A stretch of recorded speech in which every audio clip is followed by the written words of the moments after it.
नाचने का। पहले तो हाथ पे नाचत है, लोई बनाती हो ना, उसके बाद पटा बेलना पे नाचती है, फिर तवा पे नाचती है, फिर चूल्हे में नाचती है, फिर बाद में मुंह में नाचती है। रोटी के पीछे कौन क्या काम नहीं करता, रोटी के पीछे इंसान झूठ बोलता, रोटी के पीछे पानी भी कुएं का बेचता, भाई का दुश्मन भाई है रोटी के लिए, पंच कहीं पे अन्यायी है रोटी के लिए, बहू सास में लड़ाई है रोटी के लिए।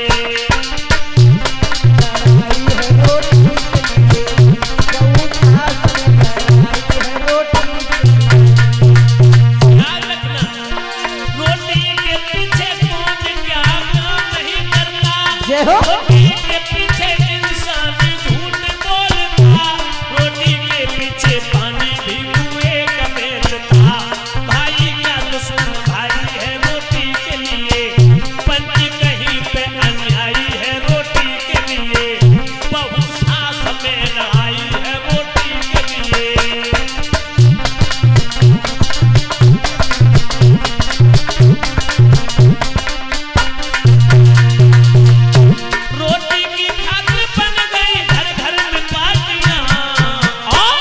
खुद नाचती है सबको नचाती है रोटियां, खुद नाचती है सबको नचाती है रोटियां।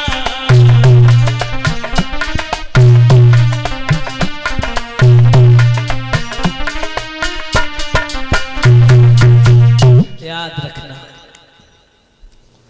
प्रहलाद बोले गुरुजी तुम हमारे पिता के टुकड़ों पर पलते हो, इसीलिए मेरे पिता को ईश्वर मानते, लेकिन मैं नहीं मानता हूं।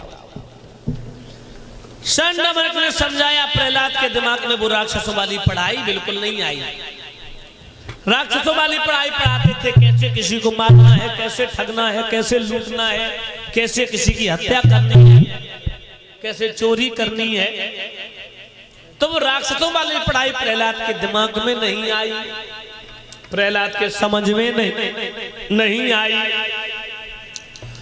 उसी समय दरोगा जी संडमर्क ने सोची, जब भावई आश्रम से निकालो, क्योंकि अगर हिरण्यकश्यप को पता चला तो वो हो सकता है मृत्यु दंड दे दे, फांसी पे चढ़ा दे, क्योंकि मूढ़ी आदमी है भाई, इसलिए निकालो उस बच्चे को अगर जिंदगी चाहो तो। संडमर्क लेकर के चले हिरण्यकश्यप के राज दरबार में पहुंचे, बोले सरकार लो आपका बेटा हमारे समझने से नहीं समझ रहा, इसे आप ही समझाओ क्या बात है। हिरण्यकश्यप बोला, इधर आ बेटा प्रहलाद, ए प्रहलाद इधर आ मेरे लाला, आ मेरी गोद में बैठ जा। हिरण्यकश्यप ने प्रहलाद को गोद में बैठाला भाइयों, और समझा करके माथे को चूमा, ओठों को चूमा, गालों को चूमा और सर को छूंगा, अपने बेटा से प्रेम किया और बोला, हिरण्यकश्यप प्रहलाद, हाँ पिताजी। इतनी कस हाँ चिल्लाओ नहीं, आराम से बैठो, शांति से, समझदार हो आप लोग भाइयों, ध्यान रखना। सुखदेव जी बोले, परिचय दरोगा जी हिरण्यकश्यप कहने लगा, तू तो समझदार है मेरे लाल, एक बात बता, तुम जिसका नाम ले रहे हो ना प्रहलाद, ये हमारा दुश्मन है, तुम्हारा दुश्मन है, हम सबका दुश्मन है। प्रहलाद बोले, ये तो मैंने सुना है पिताजी के नर का दुश्मन नर होता है, इंसान का दुश्मन इंसान होता है, लेकिन ये मैंने नहीं सुना किसी के मुख से कि नर का दुश्मन नारायण हो, इंसान का दुश्मन भगवान हो। ये तो पहली बार मैं तुम्हारे मुखारबिंद से सुन रहा हूं। पिताजी तुम्हें नहीं मालूम, परम पिता परमात्मा की शरण में जाने से कल्याण हो जाता है, प्राणी का उद्धार हो जाता है।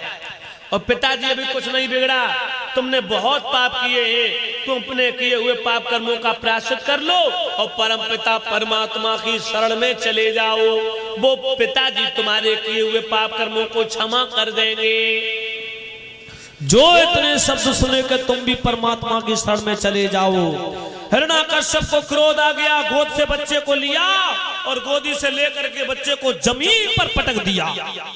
दुष्ट अब आगे हमें ज्ञान दे रहा है, हमें समझा रहा है।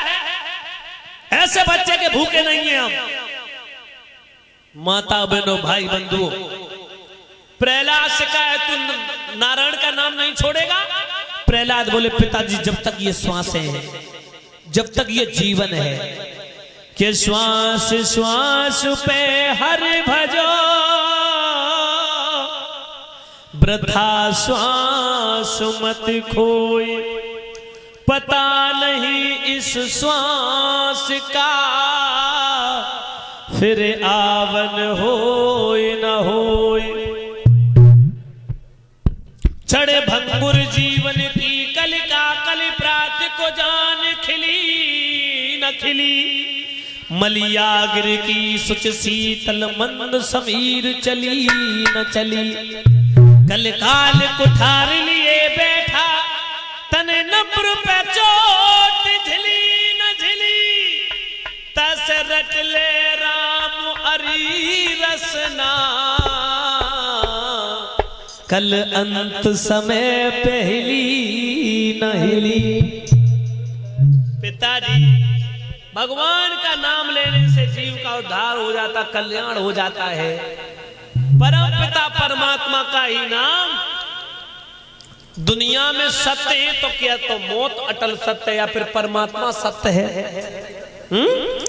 इसीलिए पिताजी कुछ नहीं बिगड़ा, अभी भी मान जाओ।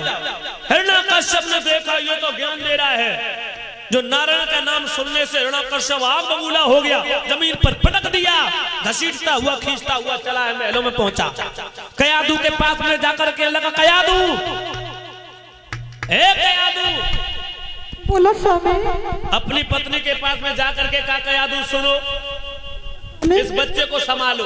क्या हुआ स्वामी, बच्चे क्या हुआ? ये नारायण का नाम ले रहा है। नारायण का? हाँ। कहना क्या चाहते हो स्वामी?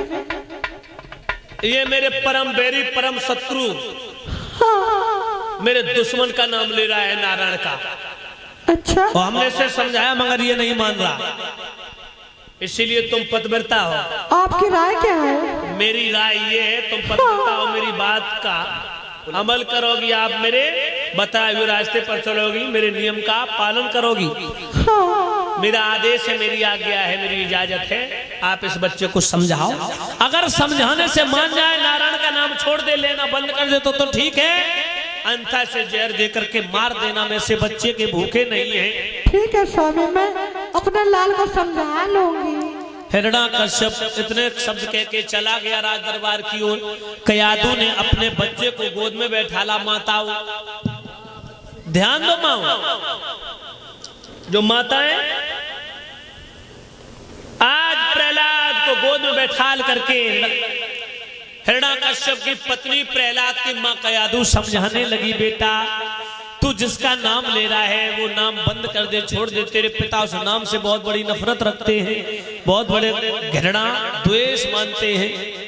प्रहलाद कहने लगे, मेरे पिता की अगर इच्छा है तो आप मुझे जहर दे दो, मैं विषपान कर लूंगा, लेकिन माते मैं भगवान का नाम नहीं छोड़ सकता हूं। उसी समय दरोगा जी प्रहलाद बोले, माँ तुम्हारी इच्छा है, तुम अपना कर्म करो, कर्तव्य करो, और मेरा कर्तव्य भगवान का नाम लेना वो मैं करूंगा। हलाहल विष घोला है माँ कयादू ने, प्याले में विष घोल के लाई है माताओं, और प्याले में विष घोल के लाने के बाद में प्रहलाद से कहा, बेटा तू इस आंगन से भाग जा, मैंने इस हाथों से तुझे पाल पोष के इतना बड़ा किया, 9 महीना अपने गर्भ में रखा, विपद की मार सही, अब मैं हाथों से तुझे जहर कैसे दे दूं, मेरे लाला मेरे छोना, तू भाग जा। प्रहलाद कहने लगे, मां चिंता मत करो, तुम मुझे हलाहल विष है ऐसे मुझे दे दो, मैं सारा का सारा विषपान कर लूंगा, लेकिन नारायण का नाम नहीं छोड़ूंगा। मां माता बहनों भाई बंधु सुखदेव जी ने कहा, परीक्षित उसी समय मैया तो बेहोश होकर जमीन पर गिर पड़ी। प्रहलाद ने वो प्याला उठाया, माताओं जैसे इस प्याला को हाथ में पकड़ के देखा तो परम पिता परमात्मा स्वाधीन ब्रह्म विश्वात्मा श्री जी नारायण के दर्शन हुए। जो प्याले में भगवान के दर्शन हुए, माताओं प्रहलाद के हृदय का भ्रम दूर हो गया, ओठों से लगा करके सारा का सारा विस्मान कर लिया। इधर हिरण्यकश्यप ने सोचा मेरी पत्नी पतिव्रता, उसने समझाया होगा, समझाने से मान गया होगा तो ठीक है, अन्यथा उसने जहर दे के मार दिया होगा। चलो चलते देख लेंगे जाकर के, जीवित है कि मर गया। जी महाराज चल। नौकर को साथ में लिया का चलो चलो महाराज।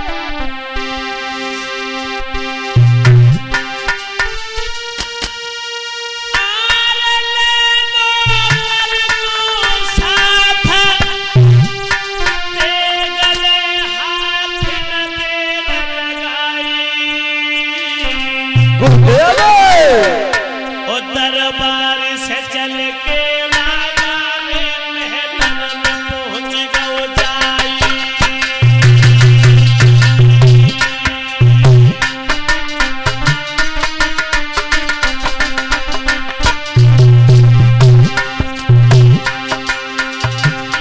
नौकर को साथ दे गले हाथ न तेरा लगाई, न तेरा लगाई, न तेरा लगाई। दरबार से चल के राजा रे महलन में पहुंच गओ जाई। क्या देखा? मैया रही रुधन मचाई है, बेटा हरि गुण रहो गाई है।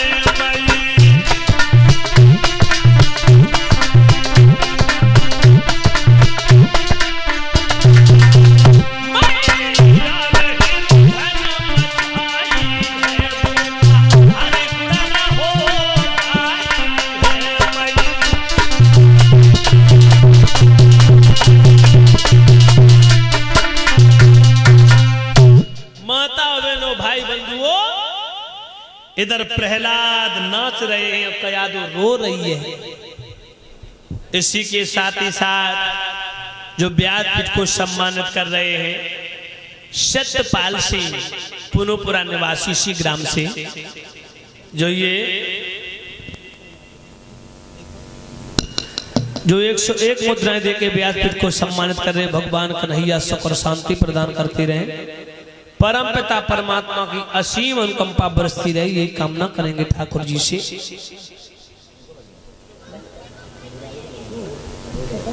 भाइयों ध्यान देना,